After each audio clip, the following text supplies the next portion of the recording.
శ్రీరామ రామ రామేతి రమే రామే మనోరమే సహస్రనామ తత్తుల్యం రామనామవరాననే. రామాయణం ఒక అందమైన కావ్యం. మనిషి జీవితం ఎలా మలుచుకోవాలో, మనిషి మనీషిగా ఎలా మారాలో అని వివరించే విధంగా రాముని యొక్క నడతను తెలిపేది రామాయణం.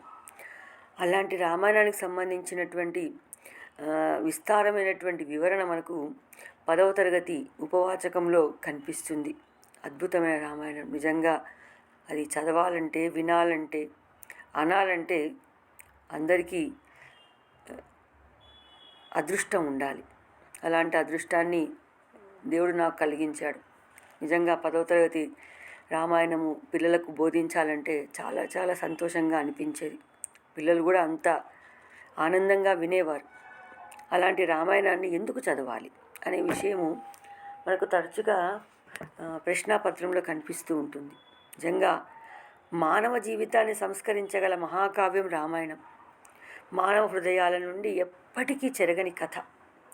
అమ్మా నాన్నల అనురాగం, పుత్రుల అభిమానం, అన్నదమ్ముల అనుబంధం, భార్యాభర్తల సంబంధం, గురుభక్తి, శిష్యానురక్తి, స్నేహఫలం, ధర్మబలం, వినయంతో ఒదగడం, వివేకంతో ఎదగడం, జీవకారుణ్య భావన, ప్రకృతి లాలన, ఇలా జీవితంలో వివిధ కోణాల్లో ఉండేటటువంటి అన్ని విషయాలను కూడా పట్టి చూపిస్తుంది రామాయణం. నిజంగా రామాయణాన్ని చదవడం అంటే జీవితాన్ని చదవడమే. రామాయణం పారాయణ గ్రంథం కాదు. రామాయణం ఆచరణ ప్రధాన గ్రంథం. ఉత్తమమైన ధర్మాలను ఆచరిస్తే మనిషి మనీషిగా ఎలా ఎదగగలడో రామాయణం నేర్పుతుంది. చిన్న చిన్న పాత్రల ద్వారా రామాయణం గొప్ప సందేశాన్ని అందిస్తుంది. రామాయణంలో వాల్మీకి మహర్షి మారీచుని వంటి రాక్షసుని నోటి నుండి రామో విగ్రహవాన్ ధర్మ సత్యధర్మ పరాక్రమ అనే గొప్ప మాటను పలికించాడు. రాముడి వంటి ఆదర్శమూర్తి, రామాయణం వంటి ఆదర్శ కావ్యం నభూతో నభవిష్యతి అంటే పూర్వమందు లేదు, ముందు కాలంలో రాబోదు. మనిషి ఉన్నంత వరకు రామాయణం ఉంటుంది. రామాయణం ప్రపంచ సాహిత్యంలోనే ఆది కావ్యం.